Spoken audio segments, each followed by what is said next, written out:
અને આગળ વાત કરવી છે રાજ્યમાં પડેલા જીએસટીના દરોડાની। જી હા, રાજ્યવ્યાપી જીએસટી દરોડા પડ્યા છે। ટ્યુશન ક્લાસ સંચાલકો હવે જીએસટી વિભાગના ટાર્ગેટ ઉપર છે કે જેમના દ્વારા કાં તો જીએસટીની આંખ મીચામણા કરવામાં આવે છે, સંતાકુકડી રમવામાં આવે છે। ટ્યુશન ક્લાસીસ સંચાલકોને ત્યાં આ કાર્યવાહી કરવામાં આવી છે। પ્રતિક પાસેથી વિગતે જાણીએ। પ્રતિક, સ્ટેટ જીએસટી દ્વારા 10 દિવસ પહેલા ટ્યુશન ક્લાસીસના સંચાલકો ઉપર દરોડા પાડવામાં આવ્યા હતા અને આ રાજ્યવ્યાપી દરોડા હતા, જેમાં અમદાવાદ, ગાંધીનગર, ભરૂચ, રાજકોટ, જુનાગઢ, મહેસાણા સહિત કુલ 36 સ્થળો ઉપર દરોડા પાડવામાં આવ્યા હતા અને 11 જેટલા કોચિંગ ક્લાસ છે તેમના ઉપર આ દરોડાની કામગીરી કરવામાં આવી હતી। 10 દિવસના અંતે સ્ટેટ જીએસટી ટીમને સફળતા હાથ લાગી છે। કુલ 7.49 કરોડ રૂપિયાની કરચોરી ઝડપાઈ છે અને આ કરચોરી જે ઝડપાઈ છે તેમાંથી કેટલીક રકમ છે તે હાલ જપ્ત કરવામાં આવી છે।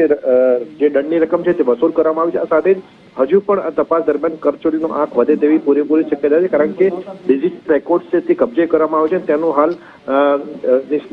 હાલ નિષ્ણાતો દ્વારા વેરિફિકેશનની કામગીરી કરવામાં આવી રહી છે। આ સાથે જ તપાસમાં એવું સામે આવ્યું છે કે આજે કોચિંગ ક્લાસના સંચાલકો હતા તેમના દ્વારા વેરાના દરનું ખોટું અવલોકન કરવામાં આવતું હતું। આ સાથે જ જે રકમ છે તે રોકડમાં સ્વીકારવામાં આવતી હતી, જેથી તેનો સીધો રકમ છે તે જીએસટી ન ભરવાનું થાય અને આમ 10 દિવસની તપાસના અંતે મોટી કરચોરી સામે આવી છે અને હજુ પણ આંખ વધે તેવી પૂરેપૂરી શક્યતા દેખાઈ રહી છે।